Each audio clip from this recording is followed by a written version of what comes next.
ng silangan. Ang itinakda ay isinilang. Sa kanyang mga palad ay iginuhit ang kinabukasan ng bayang mariin. Sapagkat ang kanyang kapalaran ay itinadhana upang mamuno ng isang bansa. Ang kanyang ngalan ay buong pusong isisigaw ng sambayanang sa kasaganaan na uhaw. At ang taon ng kanyang pamumuno ay nalalapit na, at ang pananabik ay nag-uumapaw sa bawat isa, sapagkat ang bansa ay magbabalik sa pagiging dakila.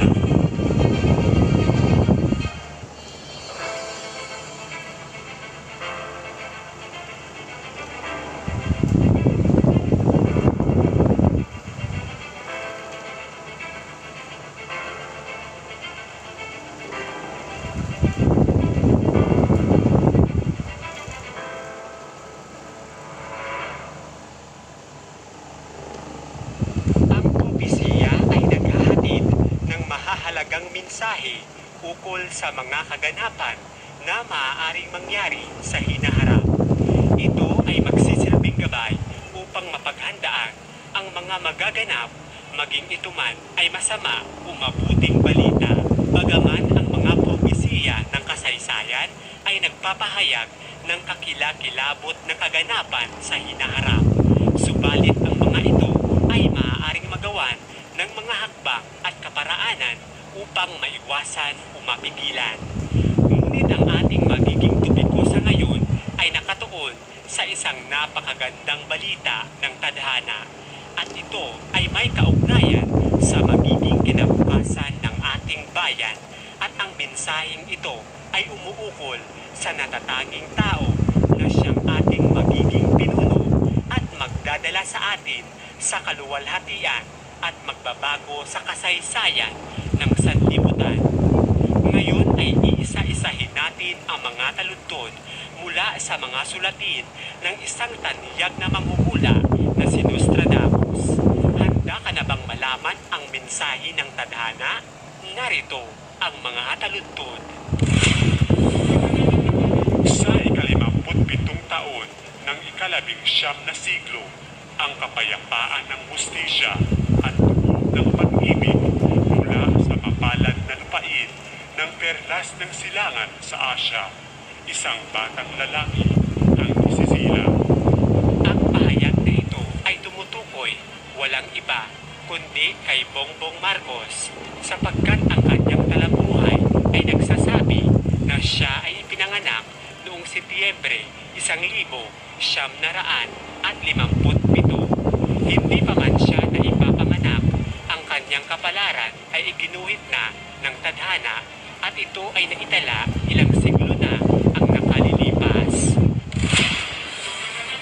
Ang dilaw na kasamaan na may hawak ng 15 apoy ay masusunog, at ang bansa nito na may kapangyarihan ng 3 bituin ay papanig sa bagong pinuno na tumitingin sa 16 na apoy.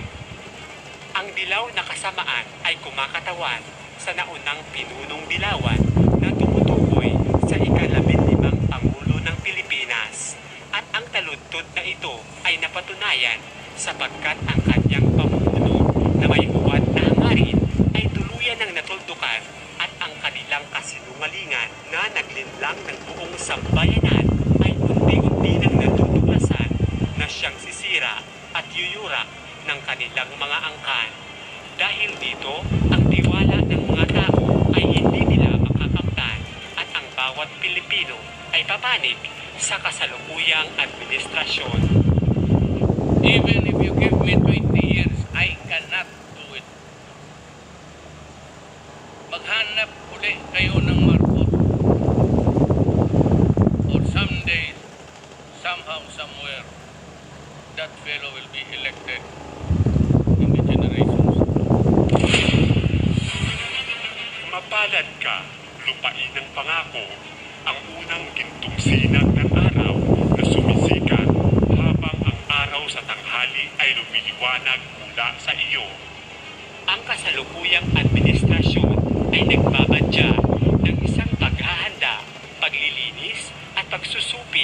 sa mga katiwalian at pagsasaayos ng mga bagay na naaayon sa mabuting pamamahala. Ang kasalukuyang administrasyon ay umusbong upang magbigay daan sa pagdating ng gintong panahon kung saan ang itinakdang pinuno ay mamumuno sa isang makasaysayang pagkakataon.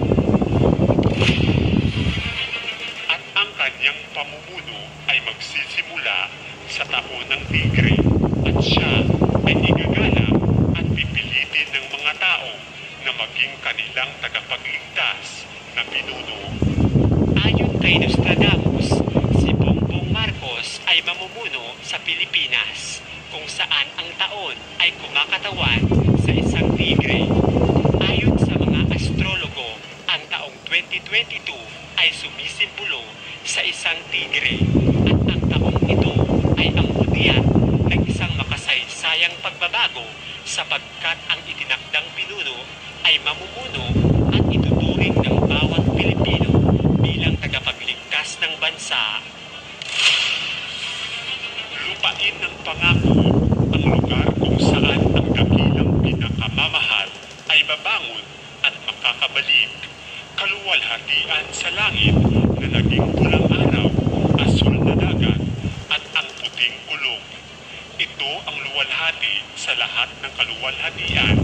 Ang pag-asa ng lahat ay ipinanganak mula sa hilaga at ang kanyang huling misyon ay magtatapos bilang isang pinakamayamang lungsod.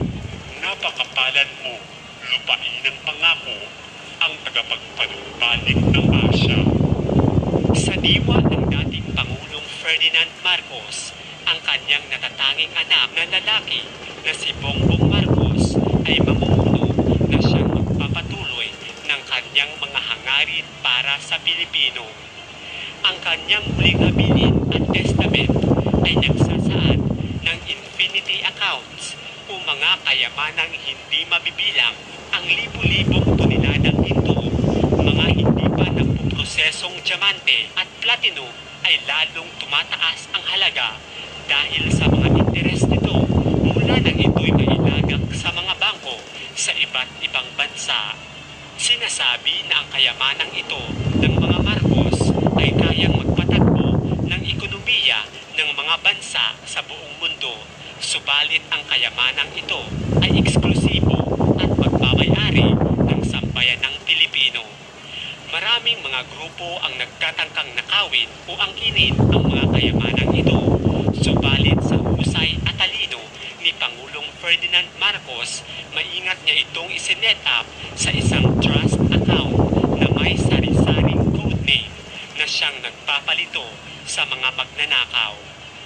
Ang mga kayamanang ito ay binubuo ng iba't ibang patterns kung kaya't imposibleng maipuslit ang kahit kaunting bilang nito.